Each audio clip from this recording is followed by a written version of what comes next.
Welcome back. This is a live look at the heads of the U.S. intelligence community speaking before the Senate Intel Committee, testifying about the top threats worldwide to this country in terms of national security right now. Director of National Intelligence Dan Coats moments ago went against what the president has said. The president claimed in December ISIS has been defeated in Syria. Here is how the Director of National Intelligence sees it.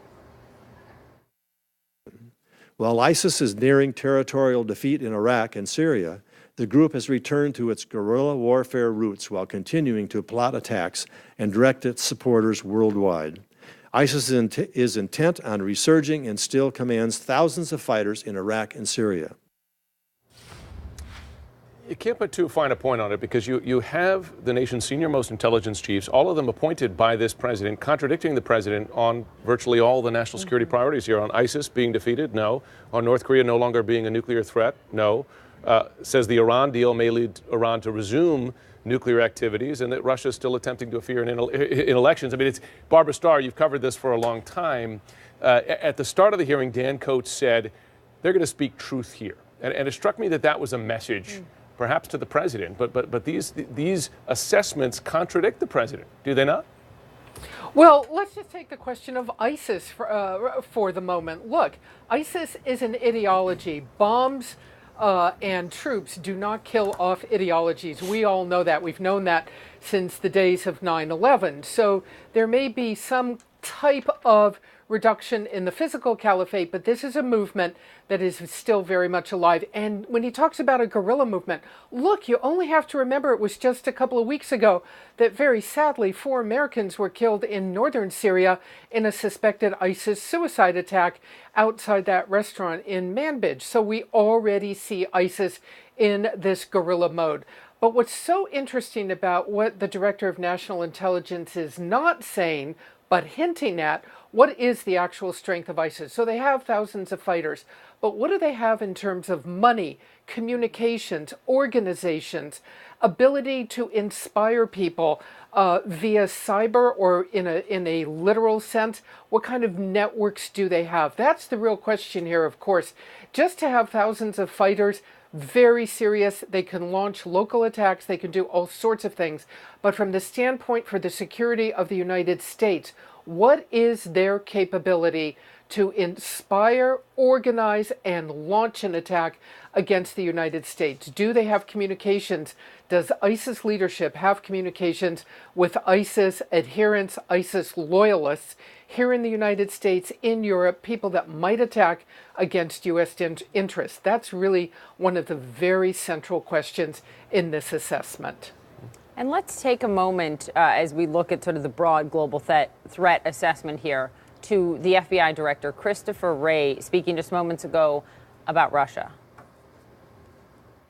Not only have the Russians continued to do it in 2018, but we've seen indication that they're continuing to adapt their model and that other countries are taking a very interested eye in that approach. Alex Marquardt, the concerns here about election security once again.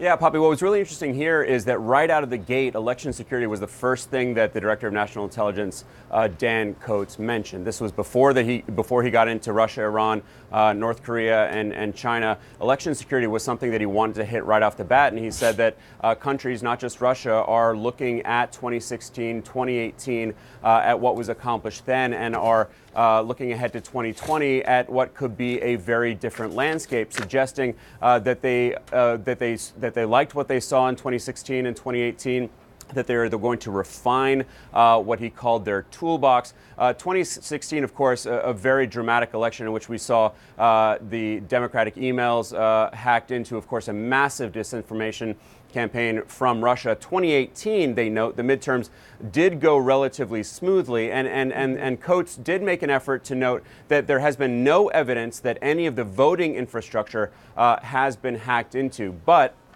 he is very much sounding a warning here as we look ahead to 2020, not just saying that the landscape could look very different, that the tactics that are going to be used could look very different, but that it might not just be Russia, that Russia will not only expand the tactics that they've used before, but that China is also getting involved, certainly from an economic perspective. And we could also see Iran getting involved, using what influence they can, certainly in social media, to try to influence the election. So certainly a very forward-looking part of this report to 2020.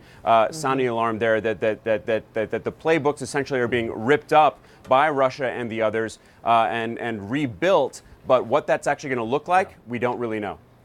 Barbara Starr, North Korea, the president's preparing for a second summit with the North Korean leader. And the president has claimed after his first summit that North Korea is no longer a nuclear threat. Right. And yet, Dan Coats, president's appointee as director of national intelligence, says that North Korea is, quote, unlikely to give up all of its WMT stockpiles, delivery systems, and production capabilities. He goes on to say that some activity currently inconsistent with full denuclearization.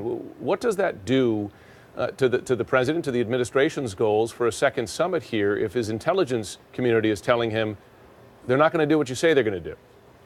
Well, I think one of the key questions, perhaps one of the key concerns that many people in the administration are signaling is, will the United States, will President Trump make some sort of agreement with Kim Jong-un at this second summit? Will the U.S. essentially give something up before getting that full, verifiable, irreversible denuclearization, which is where this all started? Surprise, but don't be surprised. I don't think anybody in the intelligence community thought Kim Jong-un was either going to make a full disclosure of his capabilities right off the bat, and that he had any intention of giving it all up right off the bat. So if the president is going to stick to full, verifiable, irreversible denuclearization, there's an awful long way to go. They are going to have to hold Kim Jong-un's, literally his feet to the fire to make him declare everything he's got. Right now, what the director of national intelligence is saying is he doesn't think Kim is going to give it all up. And that makes the second summit a very interesting prospect. How far will President Trump really go on this?